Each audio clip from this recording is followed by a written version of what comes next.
Bharatiya Janata party દ્વારા સમગ્ર દેશમાં ચાલી રહેલા સમરસતા સંકલ્પ અભિયાનને બનાસકાંઠા જિલ્લામાં વ્યાપક સમર્થન મળી રહ્યું છે। આ અભિયાન અંતર્ગત બનાસકમલ ચરોતર ખાતે જિલ્લા અનુસૂચિત જાતિ મોરચાની મહત્વપૂર્ણ બેઠક યોજાઈ હતી, જેમાં સમાજના સમરસતા, સામાજિક ન્યાય અને રાષ્ટ્રીય એકતાના સંદેશને વધુ અસરકારક રીતે લોકો સુધી પહોંચાડવા માટે વિસ્તૃત ચર્ચા કરવામાં આવી હતી। આ બેઠકમાં બનાસકાંઠા જિલ્લા ભાજપના મહામંત્રી માનનીય શ્રી રસિકભાઈ ઠાકોર, અભિયાનના સહ ઇન્ચાર્જ શ્રી અશ્વિનભાઈ સક્સેના, જિલ્લા અનુસૂચિત જાતિ મોરચાના પ્રમુખ શ્રી જસુભાઈ ચૌહાણ, ડીસા નગરપાલિકાના પ્રમુખ શ્રી કૌશિકભાઈ સાધુ, તાલુકા પંચાયત ડીસાના પ્રમુખ શ્રી સહિત જિલ્લા, તાલુકા અને નગર કક્ષાના હોદ્દેદારો તેમજ મોટી સંખ્યામાં ચૂંટાયેલા જનપ્રતિનિધિઓ ઉપસ્થિત રહ્યા હતા। આ બેઠકમાં આગામી 1 ઓગસ્ટે અંબાજી ખાતે યોજાનારા ઐતિહાસિક કાર્યક્રમ અંગે વિસ્તૃત આયોજન કરવામાં આવ્યું હતું। કાશી બનારસથી સંત શિરોમણી ગુરુ રવિદાસજી મહારાજના જન્મસ્થળની પવિત્ર માટી સાથે નીકળેલી આ યાત્રા અંબાજી પહોંચશે અને ત્યારબાદ ધાનેરા, પાલનપુર, જગાણા, વડગામ તથા મગરવાડા સહિતના વિસ્તારોમાં સમરસતા અને સામાજિક એકતાનો સંદેશ પ્રસરાવશે।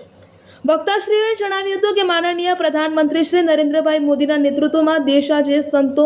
મહાપુરુષો અને સમાજ સુધારકોના વિચારોને રાષ્ટ્રીય ગૌરવ સાથે જોડીને નવી પેઢી સુધી પહોંચાડવાનું ઐતિહાસિક કાર્ય કરી રહ્યો છે। સંત શિરોમણી ગુરુ રવિદાસજી મહારાજની 650મી જન્મજયંતિને દેશવ્યાપી સ્તરે ભવ્ય રીતે ઉજવવાનો નિર્ણય સમાજ પ્રત્યેના સન્માન અને સમરસ ભારતના સંકલ્પનું જીવંત પ્રતીક હોવાનું જણાવવામાં આવ્યું હતું। વક્તાશ્રીઓએ વધુમાં જણાવ્યું હતું કે ભારતીય જનતા પાર્ટીએ અનુસૂચિત સમાજના સન્માન, વિકાસ, સશક્તિકરણ અને સમાજના અંતિમ વ્યક્તિ સુધી સરકારની કલ્યાણકારી યોજનાઓ પહોંચાડવા માટે સતત કાર્ય કર્યું છે। સમરસતા સંકલ્પ અભિયાન પણ તે જ દિશામાં એક મહત્વપૂર્ણ પગલું છે, જેના માધ્યમથી સંત શિરોમણી ગુરુ રવિદાસજી મહારાજના સમાનતા, ભાઈચારા અને માનવતાના વિચારોને ઘર ઘર સુધી પહોંચાડવાનો સંકલ્પ વ્યક્ત કરવામાં આવ્યો। આ બેઠક દરમિયાન કાર્યકરોને આહવાન કરવામાં આવ્યું હતું કે તેઓ ગામે ગામ અને સમાજના દરેક વર્ગ સુધી પહોંચી વધુમાં વધુ લોકોને અંબાજી ખાતે યોજાનારા કાર્યક્રમમાં જોડે અને ઐતિહાસિક યાત્રાનું ભવ્ય સ્વાગત કરીને સમરસ ભારતના નિર્માણમાં પોતાની સક્રિય ભાગીદારી નોંધાવે। આ કાર્યક્રમના અંતે બનાસકાંઠા જિલ્લાના અગ્રણી શ્રી પ્રહલાદભાઈ ચૌહાણે તમામ મહાનુભાવોનો આભાર વ્યક્ત કરી કાર્યક્રમને સફળ બનાવવા બદલ શુભેચ્છા પાઠવી હતી। અહેવાલ હરગોન ચૌહાણ, ખબર બનાસકાંઠા ન્યૂઝ। જિલ્લા ભારતીય જનતા પાર્ટી આયોજિત આપણી જે સમરસતા સંકલ્પ અભિયાન યાત્રા જે બનાસકાંઠાના આપણા અંબાજી મુકામે આવવાની છે, તો એ કાર્યક્રમમાં ઉપસ્થિત સૌ આગેવાનોનું હું ખૂબ દિલથી હાર્દિક સ્વાગત કરું છું। સૌપ્રથમ તો આપણે અનુસૂચિત સમાજના દરેક કાર્યકર્તાઓએ આ ભારતીય જનતા પાર્ટીનો ખૂબ ખૂબ આભાર માનવો પડે કે આપણા સમાજના સંત શ્રી રવિદાસ, કે જે સંત રવિદાસની આખી યાત્રા નીકાળી અને અહીંયા ગુજરાતમાં આવતી હોય એમ એ જ પ્રમાણે આપ સૌ જાણો છો કે સંત રવિદાસ એ આજથી 649 વર્ષ પહેલાં એ ઉત્તર પ્રદેશના કાશીમાં જેમનો જન્મ થયેલો, આ એટલા મોટા સંત હતા કે એ વિશે તો આપણા બંને મહેમાનો એ સંત વિશેની પણ વાત કરશે। અને આપણે સૌ જાણીએ છીએ કે એ જે સંત હતા કે જેમનું બાલ્યાવસ્થા કેવી રહી, એમની યુવા અવસ્થા કેવી રહી, એના પછી એમને સમગ્ર ભારત ભ્રમણ કર્યું। તો એ સંતના, એ અનુસૂચિત સમાજના સંતના વિચારોને ઉજાગર કરવા માટે જ્યારે આ ભારતીય જનતા પાર્ટી એ આટલું મુહિમ લઈ અને આટલું કાર્ય કરી રહ્યું, તો આપણે તે કાર્યક્રમમાં ફક્ત સહભાગી થવાનું છે। આપણે ફક્ત વિષય, આપણે જ્યારે સમાજમાં જઈએ ત્યારે વિષય મૂકવાનો છે કે કોંગ્રેસે ક્યારેય આપણા જે પ્રબુદ્ધ નાગરિકો છે કે આપણા સંતો છે એમનું કોંગ્રેસે ક્યારેય સન્માન નથી કર્યું। જો આપણા સંતોનું સન્માન કર્યું હોય તો એ ફક્ત ને ફક્ત ભારતીય જનતા પાર્ટીએ કર્યું છે। આપ સૌ જ્યારે પણ ઇલેક્શન લેવલે યા કોઈ પણ લેવલે, જ્યારે કોઈ પણ જગ્યાએ આપણે નીચે લેવલે જઈએ ત્યારે કહેવાનું હોય છે કે ડૉક્ટર બાબા સાહેબ આંબેડકરની વાત હોય તો જ્યારે ડૉક્ટર બાબા સાહેબ આંબેડકર જન્મ્યા તો એમના જે પંચતીર્થ છે કે ડૉક્ટર બાબા સાહેબ કયો જન્મ્યા,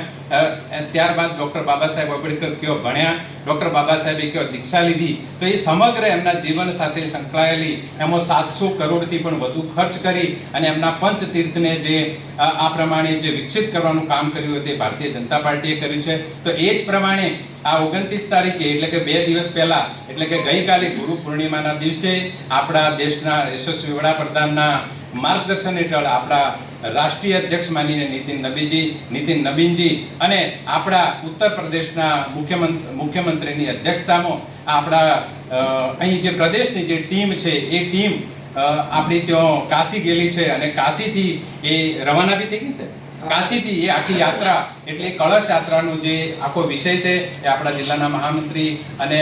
આખો જે રૂટ છે અશ્વિનભાઈ સક્સેના સાહેબ મૂકવાના છે. મેં જેટલું જાણ્યું છે એ પ્રમાણે ખૂબ ગર્વની બાબત છે કે આપણા જે સંત છે, જે સંત રોહિદાસ જે બનારસની કાશી ઘાટ ઉપર જે જન્મ્યા હતા એ જગ્યાની જે માટી ખરી એ માટીના કળશ રૂપે સમગ્ર દેશ ભારત સમગ્ર આપણા રાજ્યની અંદર જવાની છે. જેમ કે આપણું